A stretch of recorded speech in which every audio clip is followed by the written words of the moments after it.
Kuasamu terlebih besar, Tuhanku terlebih besar. Tak pernah terlambat janjimu ya Tuhan menolong hidupku. Kuasamu terlebih besar, Tuhanku terlebih besar. Tak pernah terlambat janjimu ya Tuhan, pulihkan hidupku.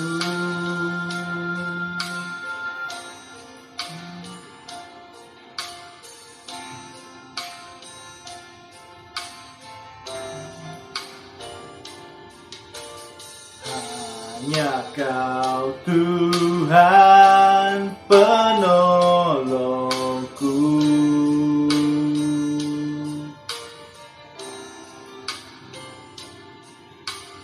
yang selalu setia bersamaku.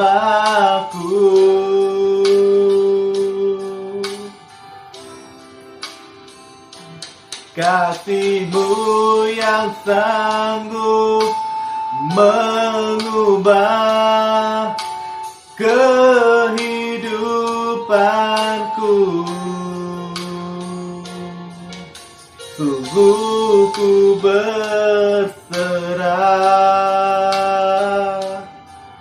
sungguh ku percaya, kuasa-Mu terlebih besar, Tuhanku terlebih besar. Tak pernah terlambat janji-Mu ya Tuhan menolong hidupku. Kuasa-Mu terlebih besar, Tuhanku terlebih besar. Tak pernah terlambat janji-Mu ya Tuhan, pulihkan hidupku.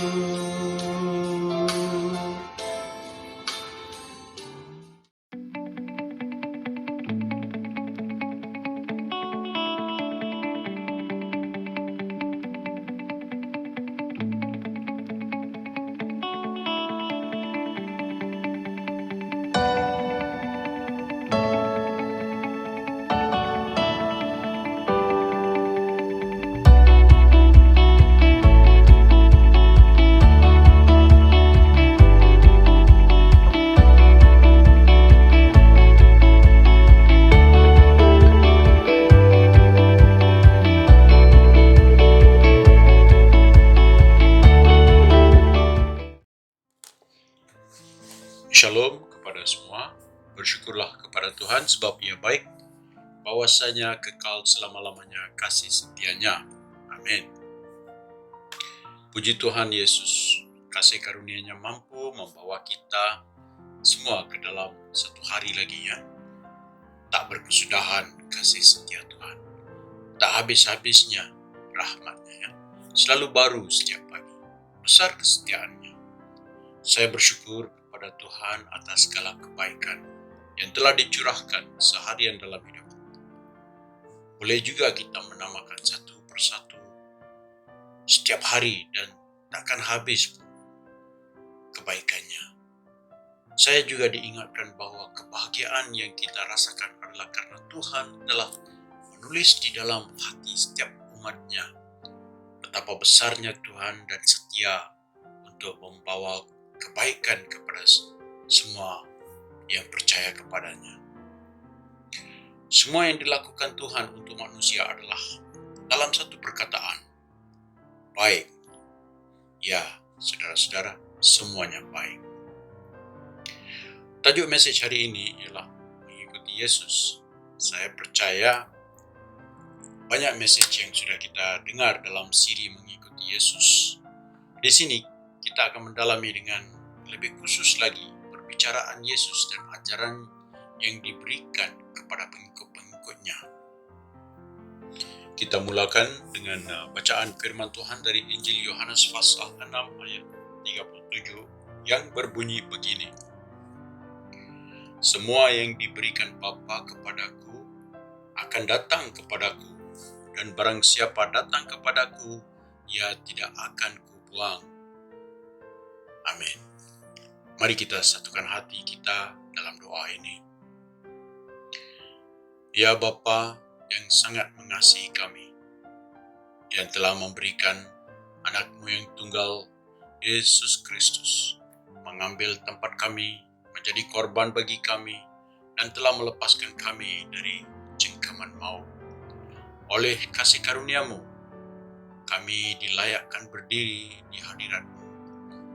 Ya Tuhan kami yang mulia, keagungan-Mu mengatasi langit.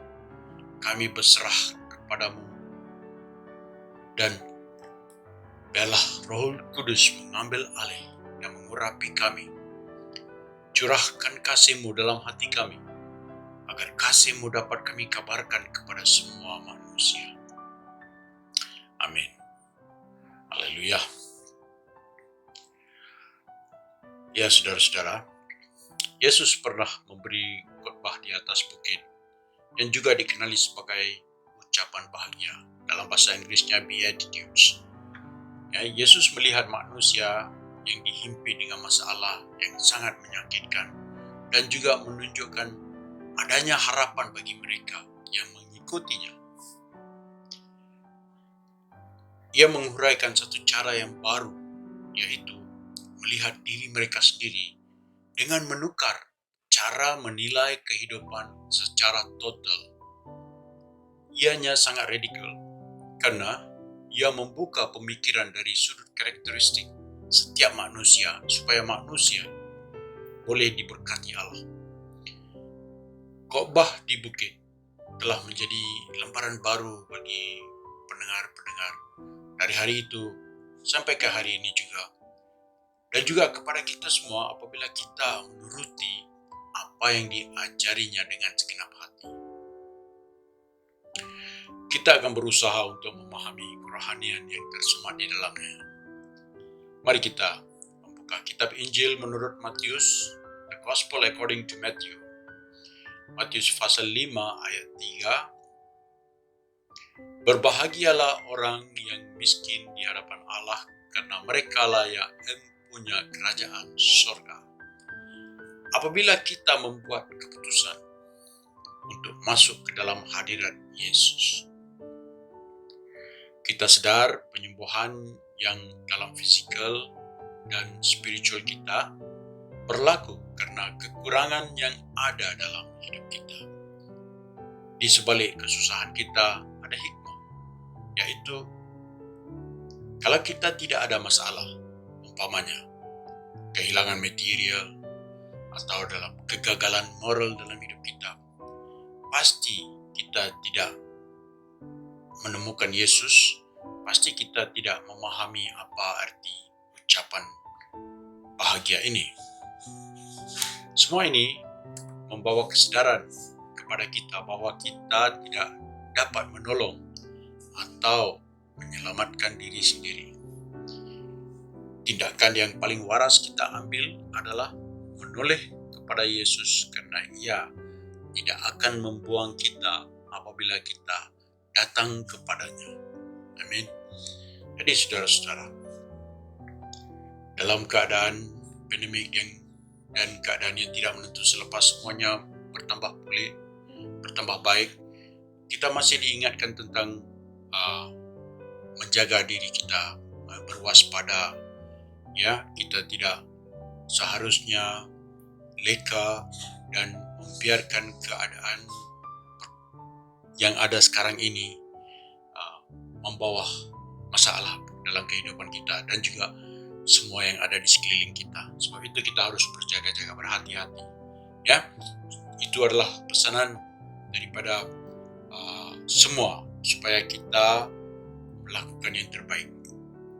Di dalam Matius pasal 5 ayat 4, firman Tuhan berbunyi begini, berbahagialah orang yang duka cita karena mereka akan dihibur. Orang yang dalam duka adalah orang-orang yang benar-benar menyesal atas kesilapan dan kesalahan-kesalahan yang telah mereka lakukan.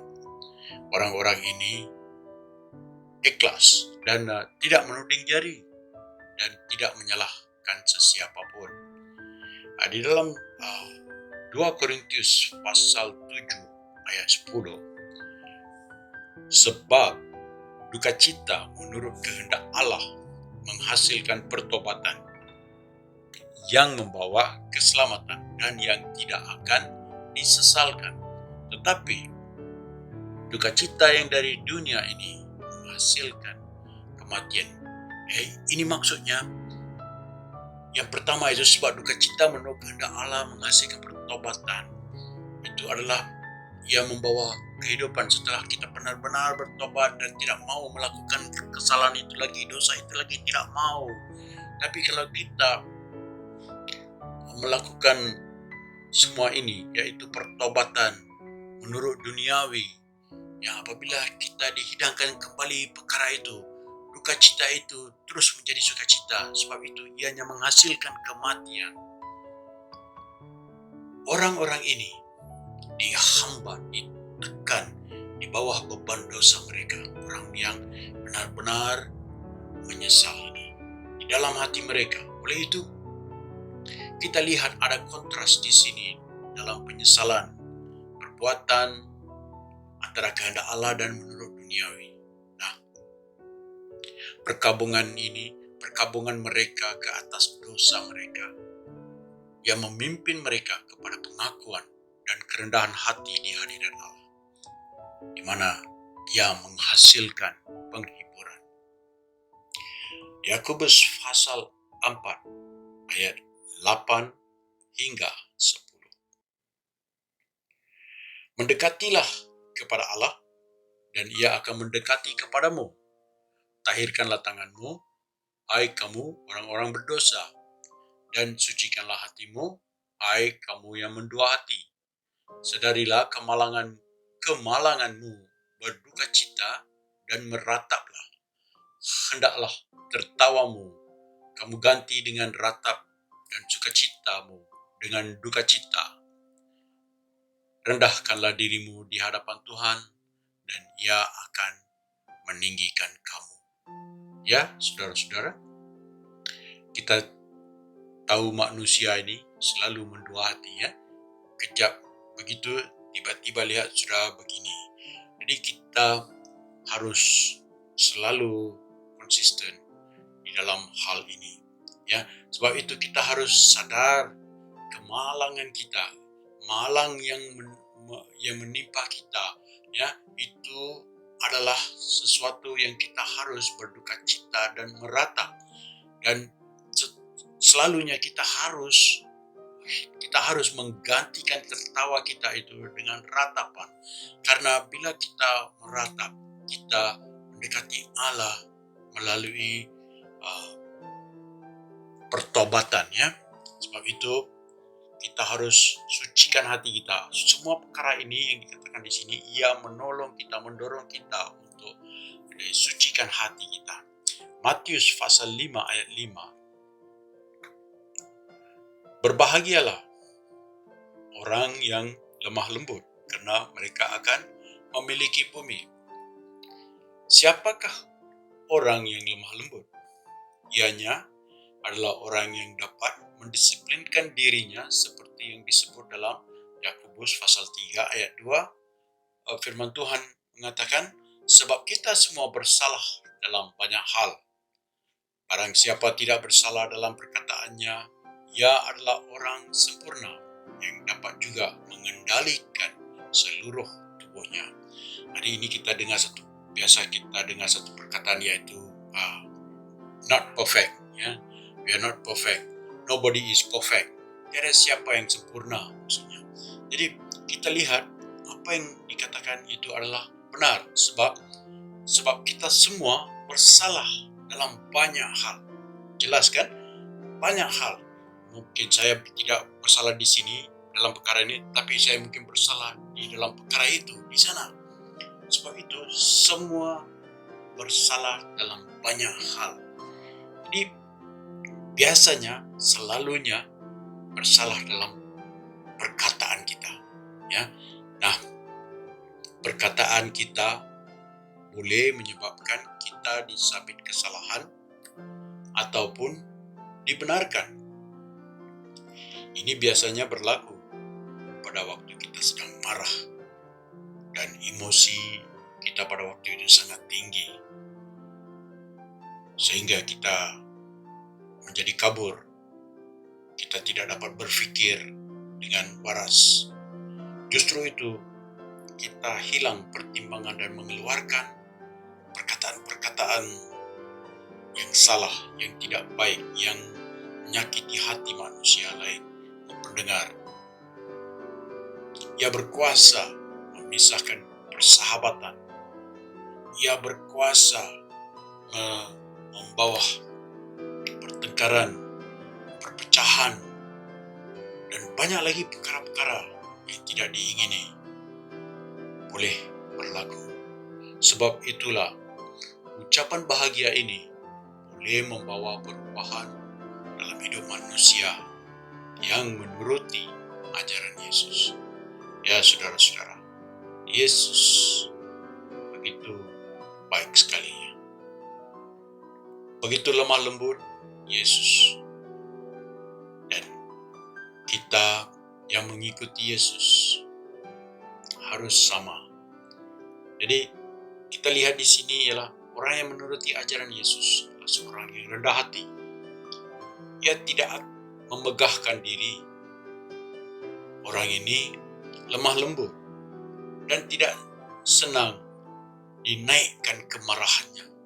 Orang ini tidak senang naik marah. Dia sangat-sangat sabar. Ya. Orang ini selalu mengampuni. Dia tidak berdendam. Jadi ganjaran untuk orang ini adalah ia memiliki bumi. Orang seperti ini dipastikan kemenangan dan mereka selalunya berjaya mengatasi apa saja yang mereka hadapi. Mereka adalah orang-orang yang menguasai dan mengawal situasi dan keadaan pada waktu itu. Dan bukannya situasi ataupun keadaan menguasai mereka. Itulah sebabnya saudara-saudara, mereka memiliki bumi. Mereka mendapat kemenangan. Haleluya. Matius pasal 5 ayat 6. Berbahagialah orang yang lapar dan haus akan kebenaran, mereka akan dipuaskan. Satu karakteristik yang menjadi cita-cita utama dalam orang Kristen adalah kelaparan spiritual. Ini adalah satu karakteristik yang kita boleh lihat di dalam orang Kristen yang benar-benar lapar, yaitu kelaparan terhadap kebenaran. Kebiasaan mereka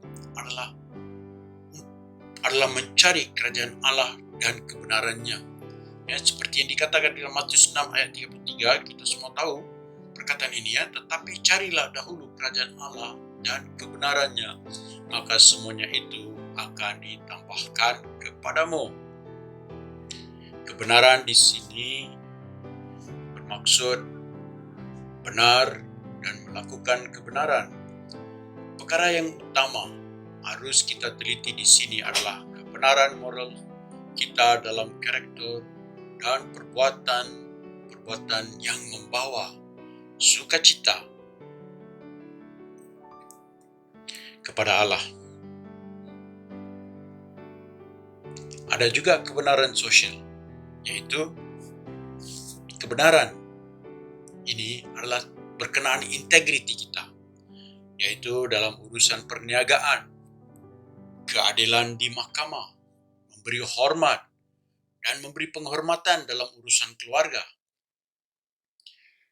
Pada hari ini kita sudah dapat melihat anak-anak tidak menghormati ibu bapa, tidak memberi hormat dalam urusan keluarga. Perkara-perkara seperti inilah yang harus kita lapar dan haus. Apabila kita melakukan sedemikian, ia membawa sukacita, damai sejahtera, ia membawa kebaikan ini dalam keluarga. Ianya juga membawa kemeriahan dalam keluarga. Karena di situ ada ajaran Yesus.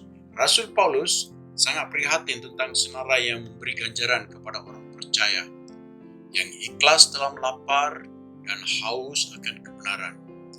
Mereka akan dipenuhi. Ya, saudara-saudara, dipenuhi. Itu yang kita mau, ya, dipenuhi oleh Allah kita, hadirat Tuhan Yesus. Efesus pasal 3 ayat 19 yang berbunyi begini. Dan dapat mengenal kasih itu, sekalipun ia melampaui segala pengetahuan. Aku berdoa supaya kamu dipenuhi di dalam seluruh kepenuhan Allah.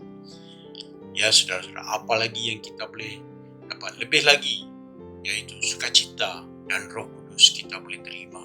Kisah para Rasul pasal 13 ayat 52. Dan murid-murid di Antiokhia penuh dengan sukacita dan dengan Roh Kudus. Matius pasal 5 ayat yang ke-7. Berbahagialah orang yang murah hatinya, karena mereka akan beroleh kemurahan. Belas kasihan kepada manusia yang dalam keperluan, kebutuhan adalah kemurahan, yaitu hari ini, dunia hari ini tiada kemurahan, tiada belas kasihan. Dunia membungkusi dirinya dan menjauhkan dirinya dari kesakitan dan kesusahan manusia. Hari ini kalau kita lihat image-image di dalam sosial media, kita lihat manusia yang benar-benar mengasihi itu. Memang ada yang menunjukkan belas kasihan, tapi ada juga menunjukkan gambaran yang sebaliknya, yaitu mereka mengambil gambar sahaja dan tidak menolong orang yang sedang dalam kesusahan itu. Bagi mereka, orang-orang seperti ini yang dikuasai oleh dunia ini, mereka membalas dendam. Mereka rasakan itu adalah betul, yang mengampuni adalah kelemahan. Bagi mereka yang tidak ada belas kasihan ini, mereka yang tidak ada kemurahan ini, mereka berpikir mengampuni seseorang itu adalah suatu kelemahan dalam manusia. Lukas pasal 10 ayat 33. Lalu datang seorang Samaria yang sedang dalam perjalanan ke tempat itu, dan ketika ia melihat orang itu, tergeraklah hatinya oleh belas kasihan. Ya, saudara-saudara, masih ingat lagi Bunda Teresa? Beliau adalah ikon belas kasihan kekristenan di abad ke-21 ini. Tentu ada juga ramai yang tidak dikenali, dan ada yang melakukan pelayanan ini secara senyap-senyap. Tuhan melihat hati mereka, ya, dan tergeraklah hatinya oleh belas kasihan. Lukas 10 ayat 3, tergeraklah hatinya oleh belas kasihan. Dan Tuhan melihat hati manusia. Saudara-saudara, gambaran Bunda ini menunjukkan bahwa kemurahan adalah satu ciri, ya, belas kasihan itu adalah sesuatu yang dilahirkan oleh kemurahan ini, yang amat penting di mata Allah, karena Allah menunjukkan belas kasihan kepada semua manusia. Adakah kemurahan dalam hati kita? Kalau ada, maka kita harus menunjukkannya kepada orang yang terdekat. Itulah perbuatan sesuai dengan iman, karena tanpa perbuatan iman itu mati. Lagi satu ialah pernah dengar tentang Otto Raja dari Home of Hope, juga di India, di Chennai. Ia seorang pemandu taksi bermotor. Apabila Otto Raja menerima Yesus sebagai juru selamat pribadinya, ia merasakan belas kasihan terhadap pengemis di tepi jalan. Karena ia taksi kan, ia membawa taksi, ia melihat setiap hari, ia melihat mereka di sekeliling kota Chennai, dan ia tertanya dalam hatinya, tiada siapa mau membantu mereka kah dan selamatkan mereka dari jalanan ini. Ada yang mati di tepi jalan karena mereka ditinggalkan oleh anak-anak mereka, karena kemiskinan dan tidak mampu memberi makan dan menjaga mereka, memberi tempat penginapan. Otto Raja berusaha dalam memberi semua ini. Ia dan seluruh keluarganya melakukan pelayanan ini. Ya, beliau diberkati Tuhan dengan segala kebaikan Tuhan dalam kehidupannya sekarang. Ya, saudara-saudara, apabila saudara-saudara melihat video Otto Raja di YouTube atau FB, telitilah pekerjaannya. Ya, tanya diri sendiri, adakah saya mampu melakukannya? Adakah saya mempunyai belas kasihan dalam diri saya?